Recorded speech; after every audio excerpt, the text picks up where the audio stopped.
Hello and welcome to this video. Today we have another unpacking video. This is the latest product from GUOHETEC. If you have any questions, you can contact the email service at guohetec.com. Okay, now, let's take a look. Wow, there's another layer of packaging in there. See the local logo PMR171. There's a magnetic pack in the back. 100KHz-2GHz reception frequency. The launch is from 160 meters in HF to 70 centimeters in UHF. That's a pretty big range. And then there's the kits and the exteriors and the electromagnetic pods. Then it can be controlled wirelessly by Bluetooth. When we play FT8, especially mobile phone is FT8CN, you can use Bluetooth control to get rid of the cord. Then the real-time spectrum DSP digital noise reduction. Doppler tracking. It's a good Doppler to follow. Like when we were playing with this amateur satellite. This function is better. And then there are so many modes. FT8 USB LSB CWM FM or TTYDMR. This is optional. Now let's open it up and take a look at the fittings. The packaging is actually quite nice and delicate. Let's see what accessories we have first. Over here is a flash drive. Instructions and software for domestic products. It's all on this flash drive. Take a look at the contents of this box. I got it. I really haven't opened it yet. This is hand microphone. There's also a hook in there. I think this hand is familiar. That's the one, actually. It's the same as Yiso's. Lock this way. This is the light. There are two buttons on the side. Side BTT radar hooks. And then these numbers push buttons. That's fine, actually. This one's a little more mature, too. Also rich in functions. Then let's take a look at the second box. What's in this? Hey, there's nothing in the charger. It's 16.8 volts. Take a look at the third box. Well, this is a little heavy.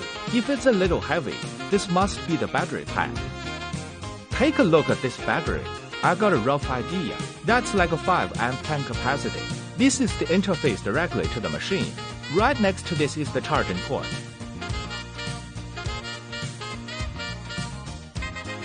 What's in that little box?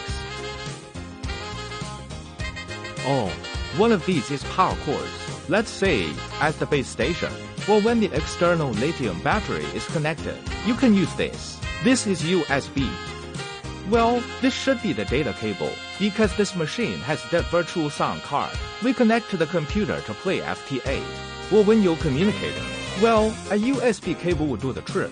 This new Type-C is handy as well, the one from our phone. As long as it's not a bad Type-C line. Can be universal, because some wires can only charge. Unable to transmit data. Have a look at what else. This is a joint, a power cable for docking. I think it was used on this. Yeah, between the battery and the machine. Let's take a look at the mainframe first. And finally, the protagonist, this mainframe. Let's see the maximum input voltage of the USB interface is 5 volts. Our DC port input voltage is less than or equal to 13.8 volts. Antenna help with less than 2. Banning open circuit transmission means banning no antenna. Look at this from the side. It's a big hole. This heat dissipation is fine, but we should pay attention when we use it on rainy days. Because it's a knapsack station. That wouldn't be a problem with a rain pack. Same thing on the side and the interface in the back. There's a sign. This is the connector for the battery. This battery. Yes, the lithium battery can be plugged in. The DC port is the direct use of that switch. Power supply when used. And then this is it. USB this is supposed to upgrade the firmware. Where's the Type-C USB over here? I got a glimpse of it earlier. This is what you use when you connect to your computer. One is the control station. One is to send and receive audio. It's the equivalent of a USB cable. This is a wire connector on the bottom right. These are the ACC mounts. What about the functions of the other mounts? I'll look into it again. Let's look at the front. Heads, if you've noticed, if I cover this place up, it's not like one similar. Is it like the Q900 version? To the left of this is the numeric button on and off. On the right are the function keys. And this is the headphone jack. There are 3 ports on the left. The top port is 70 for 520 amp. It's an antenna interface in the UV segment. Let's see what type it is. It's TNC interface. This down here, the shortwave is universal. Yeah, just this regular portable radio. Piggyback station. A lot of it uses this VNC. This head is known as the Q9 head. The only thing this head doesn't do is feel wobbly, but not for size and portability. There's another one of these screws on the left. This place is grounded. There is also an XM GPS antenna expansion port on the left. This place on the right is an interface for the head. Now we'll just put the batteries on. Let's have a look at it. This is a 5R. You know, there's actually an alternative. Of course, with 10 watts of power on this machine, like we usually use is hand listening and communication. If you're out in the field for an afternoon, it's no problem. Let's see. There's a lock switch. Turn this on. On that side. Open it. In that case. After I put it in here, just hook it up on both sides. Same thing over here. See? It's hooked on both sides. Let's turn it on now. I wonder if this battery is dead. There's electricity. This is supposed to be a place to set up a call sign. The first time, you have to activate the confirmation. Which one to press? Check yes and then select. Okay, so that's activated. I think the resolution of the screen is okay. On the left are the other numeric keys in addition to the power button. This is definitely a band switch. See, no band switching up. What about the Q900 before that? It's a lot easier with this wheel. Of course, this can also be chosen. It's also very convenient. This button must be a 1 frequency transmission. When you open this thing, it just sends and receives differently. Let's say we're chasing the station. Up is a difference of 1K. Show our receiving frequency and our transmitting frequency. We're going to stagger 1K, and then this number button let me try a 14 dot. If you see that, it's 14 Hz. Wow, 7 dot, that's a handy 7 amp. Well, on the right, these are function buttons. Well, all I know is this is the rule and this is the pattern. This is the switch between A and B, this DSP. And then there's the settings button. Long press and you're in. There are a lot of features. This is something I'm going to have to work on. When you see the button, let's look at the screen again. It's an indication of signal strength. And down here is the SWR. What's next is the signal strength. And down here is the pattern. Down here is the spectrum, and in the middle is the frequency. On the right is the voltage on the top, and GPS and Bluetooth. There are also some relevant displays such as time. I'm sure someone would say, that's when this battery is put on. The back interface is not working. In fact, some interfaces are usually not used. There's another one. Let's say we're on the field station. On the table, this battery can be removed and used. Take it off, pull it out, and people don't notice. First, when I was unpacking the box, there's one of these 2 headed lines.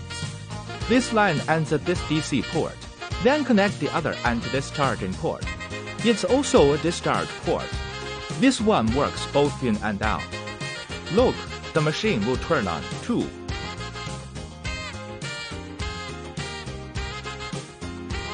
It's okay to say no. Let's measure the weight of the machine now. First, test house. Close to 1.5. Test the battery. Yeah, a little over a kilo. It's like a kilo, altogether, half a kilogram. But the official figure is less than 2.4. I guess that's what I call it. It's been a long time, and it's not working. It's just a general reference. I asked Mr. BJTKH10 of the GUOHETEC and used the shortwave power meter, so I'm on high power for now. Well, to adjust the power, long press the power key. See here, L stands for low power, long press for high power. We'll just measure the high power. Well, if you want to set the power level, yes, just click and you can set it up. The one with 20 watts on it is the biggest. Let's see how much power it can reach. Well, 21, 20. That's a solid 20 over, because of the batteries we use now. Now it showed 16 volts at launch. Let's test 7M.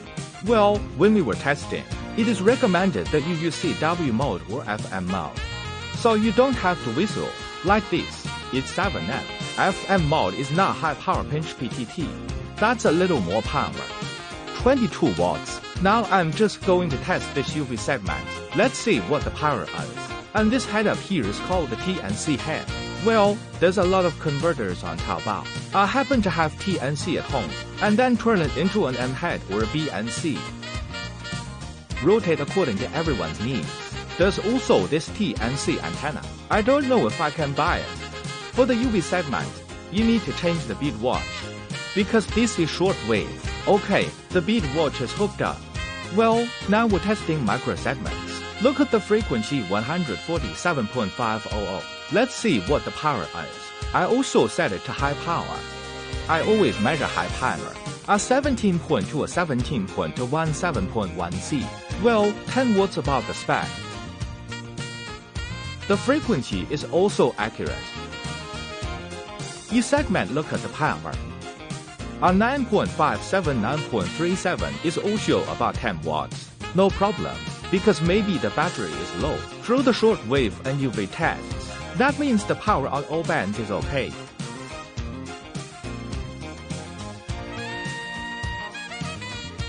The unpacking video of PMR171 is introduced to you here. Thank you all guys.